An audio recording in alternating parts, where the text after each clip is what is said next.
Okay, so here are my images. First, starting off with the lateral. You want the central ray to enter 2 inches above the EAM, being perpendicular. The entire cranium without rotation or tilt needs to be demonstrated. So you want superimposition of the orbital roofs. And then you want superimposed mastoid regions and EAM area. Sella turcica in profile, and penetration of the parietal region. No overlap of cervical spine by mandible. And then next is the PA axial caudal. For the central ray, it's 15 degrees caudal to exit the nasion. Here you want proper collimation, entire cranium without rotation or tilt. They're slightly tilted there, but you want symmetric petrous ridges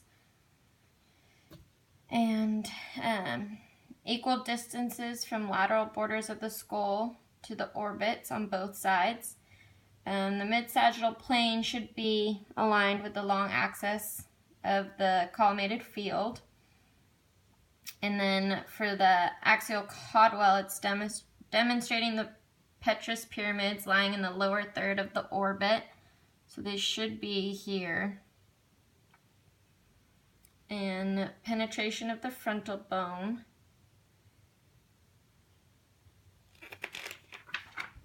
And then next we have our town.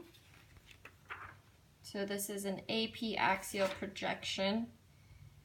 Central ray is going through the foramen magnum, and with a caudal angle of 30 degrees to the OML or 37 to the IOML, depending on your patient and how much they can flex.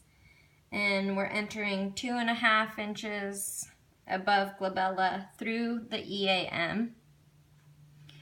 Here as well, proper collimation, entire cranium without rotation or tilt. You want equal distances from lateral borders of the skull to the foramen magnum on both sides. And penetration of the occipital bone. And you want symmetric petrous pyramids as well. It should be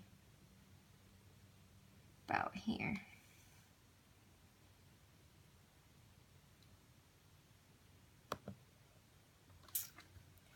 Next, we have the SMV, central ray through the sella turcica, perpendicular to the IOML.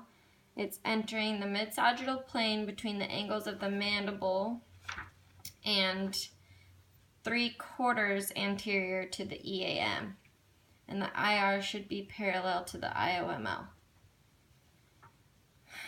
So, again, collimation, entire cranium without tilt. So you want equal distances from lateral borders of the skull to the mandibular condyles on both sides. Symmetric petrosa. IOML parallel again. The mental protuberance superimposed over anterior frontal bone. Mandibular condyles